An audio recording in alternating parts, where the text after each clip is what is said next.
11,000 से ज्यादा मैंने गवर्नमेंट टीचर बनाया है, टीसीएच ने बनाया है। टीसीएच से 11,000 से ज्यादा? बिल्कुल, 11,000 से ज्यादा गवर्नमेंट टीचर हैं बिहार के अंदर में टीसीएच संस्था। बड़ी बात कह रहे हैं और स्वराज पोस्ट के मंच पर कह रहे हैं। बिल्कुल कह रहे हैं, और मैं हर मंच पे कहता हूं, और मैं ये भी कहता हूं कि एक एक बच्चे का डेटा और प्रमाण है मेरे पास। लग रहा है आप तो लंबे समय से पढ़ा रहे हैं, रिजल्ट्स भी आ रहे हैं, आखिर कहाँ सरकार भी तो चाहती होगी ना कि रिजल्ट आए, सरकार तो जानबूझ करके रोक नहीं रही होगी, कहाँ पे आपको लग रहा है कि दिक्कत? नियत में क्या तो दिमाग में सेट करके आए कि हमको टीचर बनना है, लेकिन वो ये सोच के नहीं आया कि प्राइवेट भी बनना पड़ सकता है। मैं तो प्राइवेट टीचर हूं और मैं ना जाने कितने सरकारी टीचर बना दिया लोग तो। लेकिन मुझे यही पूछते हैं जब कोई किसी से बात होती है क्या करते हैं, तो मैं बोलता हूँ टीचर है। तो पहला क्वेश्चन क्या होता है कि प्राइवेट की सरकारी, तो मैं बोलता हूँ प्राइवेट। उनका नजरिया ही बदल जाता है मेरी तरफ कि प्राइवेट है, वैल्यू नहीं है। मुख्यमंत्री द्वारा एक अधियाचना दी गई जिसमें टीआरई 4 में 32,388 सीट की वैकेंसी की घोषणा हुई। उसके 5-6 दिन बाद हुआ कि इस अधियाचना में कुछ त्रुटि पाई गई है, अब इसको फिर से देखा जाएगा तब भेजा जाएगा। तो मुझे ये समझ नहीं आता है कि जब पिछले 6 महीने से यही काम हो रहा है तो उसमें त्रुटि रह कैसे जा रही है, और त्रुटि रह गई तो एक दिन में सुधार हो सकता है, 2 दिन में। और सौरभ जी, सीडीपी गुरु, गुरु आपको ऐसे शिक्षक को तो लोग कहते हैं, और जिस उम्र में है मैं बता दूं कि ये इनका अपना कोचिंग संस्थान है टीसीएच के नाम से। मुझे लगता है कि पटना में 4 जगह या बढ़ा दिया आपने। बिल्कुल सही आपने कहा कि 4 ब्रांचेस टीसीएच की चल रही है। और आपने एक शब्द का जिक्र किया, सीडीपी गुरु। मैं आपको खुल के बता दूं कि ये नाम ना तो मैंने खुद से चयन किया है, मेरे विद्यार्थियों द्वारा दिया गया है। ये मीडिया बंधुओं द्वारा, आप जैसे सहयोगियों द्वारा ही दिया गया। उन्होंने मेरे से पूछा कि सर, मैं 7 साल से अभी ये सब्जेक्ट पढ़ा रहा हूँ, तो उस टाइम मेरी उम्र और कम थी, तो सबको लगा कि इतनी छोटी उम्र में क्या पढ़ा रहे हैं। और मेरे पास जो स्टूडेंट आते हैं वो सीटेट और बीपीएससी टीआरई वाले आते हैं, तो काफी उम्र दराज होते हैं, तो उनको भी लगा कि ये टीचर क्या पढ़ाता है। तो मीडिया बंधु ने पूछा, उनको मैंने अपने सब्जेक्ट के बारे में पूरा विश्लेषण किया कि एक सीडीपी सब्जेक्ट है, चाइल्ड डेवलपमेंट एंड पेडागोजी, कि बच्चे का विकास कैसे होता है और एक टीचर को पढ़ाना कैसे होता है। तो जब ये मैंने उनको डिस्क्राइब किया, तब से उन्होंने मेरे को सीडीपी गुरु ही बोलना शुरू किया है। आपको कब लगा कि मुझे यही काम करना है, पढ़ाना है? क्योंकि जो दर्शक है हमारे, जो इसमें बैठे हुए हैं कॉन्क्लेव में, आपको देखेंगे और फिर कहेंगे कि भाई सीडीपी गुरु, तो थोड़ा सा वो मिलाएंगे, मैच करेंगे। कब से आपने पढ़ाना शुरू कर दिया? देखिए, पढ़ाने की मनसा खून में ही थी, ठीक है। यदि मैं अपने पीढ़ी दर पीढ़ी पीछे जाऊं तो सभी लोग शिक्षाविद ही रहे हैं। मेरे पिताजी भी अभी भी शिक्षाविद हैं, और घर में कई मेंबर हैं जो शिक्षाविद है। छोटा भाई भी प्रोफेसर ही है। पारिवारिक माहौल उस तरह का रहा और वो जहन में चीजें आती चली गई। जब मैं अपनी पढ़ाई कर रहा था उस दौरान मैंने कई तरह की समस्याओं को झेला, जो प्राइमरी एजुकेशन हो या फिर सीनियर हो, सारे तो मैंने कॉन्वेंट स्कूल से किया, डीएवी से किया।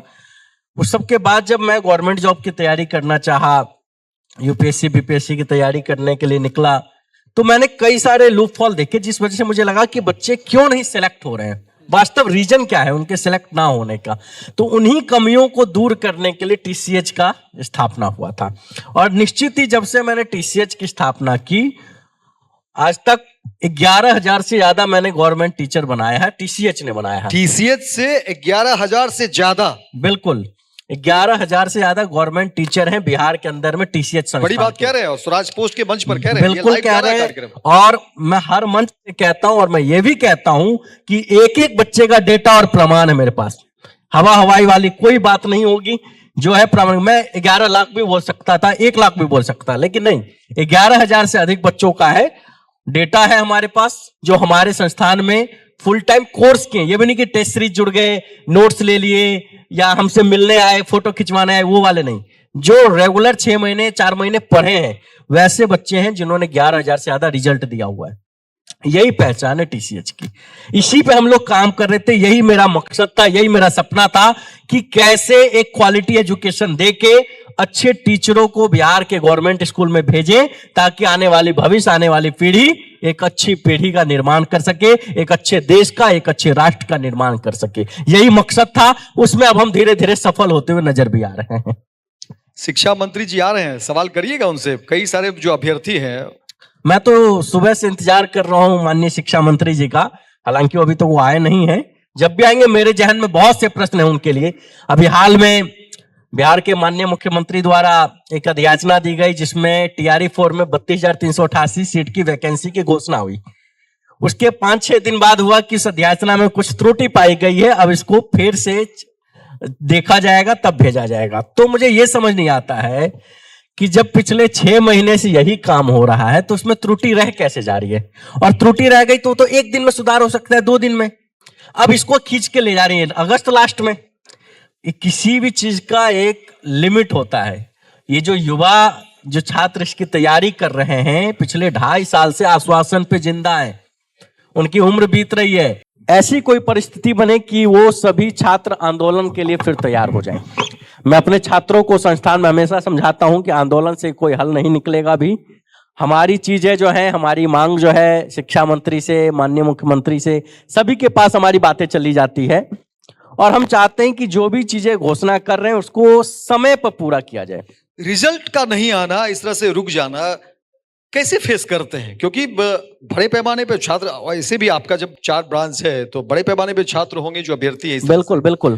कैसे फेस करते हैं, कैसे समझाते होंगे? युवा है, वो उम्र भी है, नौकरी की बात है, रिजल्ट नहीं आना, कैसे उनको शांत करते हैं? देखिए, जो अब 2.5 साल से हैं उनको समझाना बहुत मुश्किल हो चुका है, लेकिन जो नए जुड़ रहे हैं उनको समझाया जा सकता है, क्योंकि उनके लिए तो अभी 1 महीने 2 महीने की बात है। लेकिन जो 2.5 साल से टीआरई 4 के इंतजार में बैठे हुए हैं, उन्हें समझाना अब नामुमकिन सा हो गया है। उन्हें हम लोग भी आश्वासन देते हैं, समझाते हैं कि आप पढ़िए, जितनी भी वैकेंसी आई, आप 1 सीट के हिस्सेदार हैं, आप 1 सीट पे अपनी बाजी ठोकिए। उनको समझाते हैं, उनको मोटिवेट करते हैं, हमारी पूरी टीम मोटिवेट करती है। थोड़ा सा समझाते हैं, कुछ सरकार की तरफ से सुबुगाहट होती है, बच्चों में भी थोड़ा सा खुशहाली आता है। उसके कुछ दिनों बाद फिर निराशा।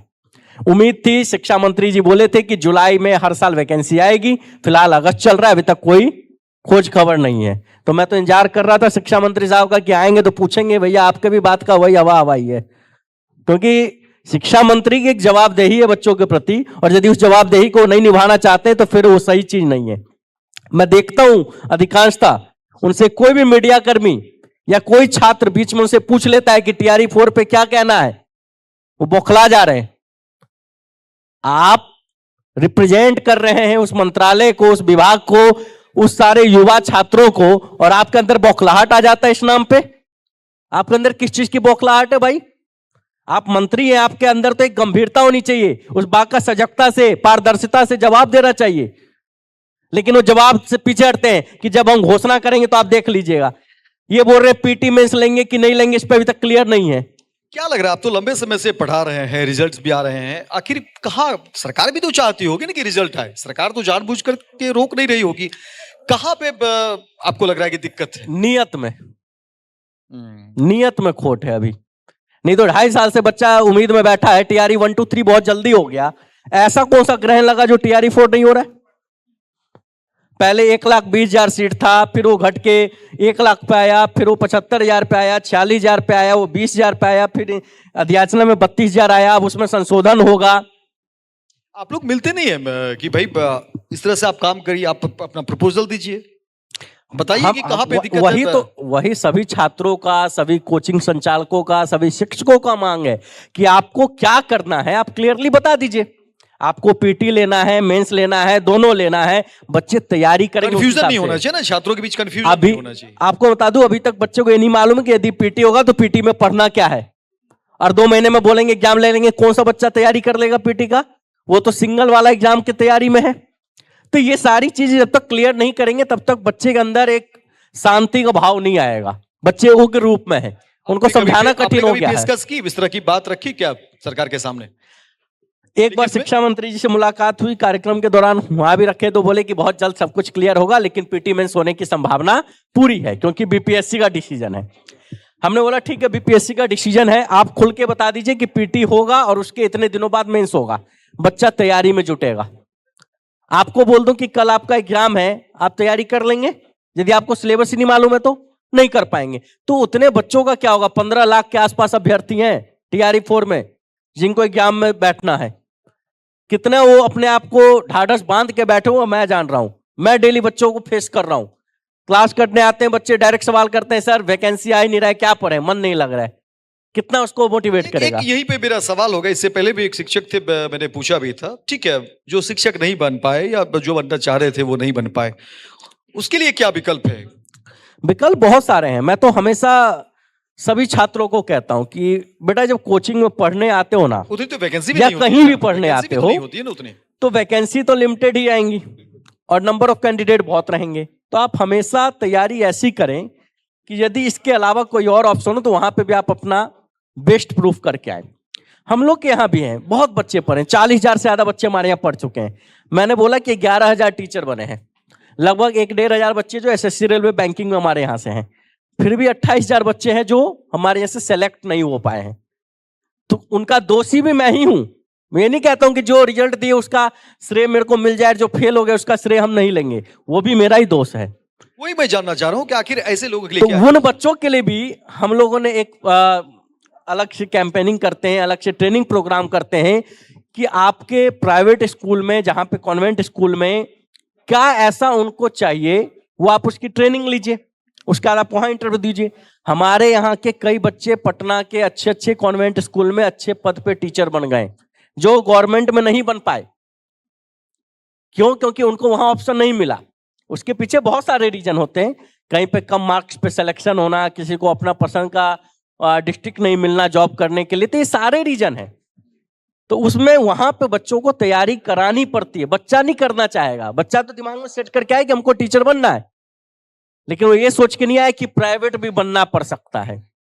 मैं तो प्राइवेट टीचर हूं और मैं ना जाने कितने सरकारी टीचर बना दिया। तो लोग तो लेकिन मुझे यही पूछते हैं, जब कोई किसी से बात होती है क्या करते हैं, तो मैं बोलता हूँ टीचर है। तो पहला क्वेश्चन क्या होता है कि प्राइवेट की सरकारी, तो मैं बोलता हूँ प्राइवेट।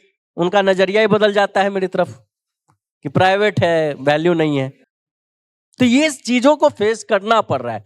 तो इसके लिए एक प्रोग्राम ऐसा करना पड़ेगा इन लोग को, जिससे कि इन चीजों में थोड़ी सी पारदर्शिता आए। साथ ही साथ स्कूल में जितने भी टीचर बहाल हुए हैं उनको भी ट्रेनिंग दी जाए प्रॉपर। ये नहीं कि खाता पूर्ति वाला नहीं, बहुत अच्छी बात आपने ट्रेनिंग। कही कि पारदर्शिता है। और मैं चाहता हूं कि ऐसे शिक्षक जो है समाज में आने चाहिए, जो देखिए अपने बच्चों के लिए, अपने छात्र के लिए लड़ रहे हैं। और आपने कहा भी कि शिक्षा मंत्री आएंगे तो उनसे सवाल करेंगे। बहुत बहुत धन्यवाद सौरभ झा जी, आपने स्वराज पोस्ट के इस कार्यक्रम में आया, तमाम सवालों के जवाब दिए और छात्रों के प्रति जो आपका सोच है वो अच्छा लगा। और उम्मीद करते हैं कि इसी तरह से आप आगे बढ़ते जाएंगे और छात्रों के प्रति इसी तरह से आपका समर्पण का भाव रहेगा। बहुत बहुत धन्यवाद। धन्यवाद, बहुत बहुत धन्यवाद। धन्यवाद।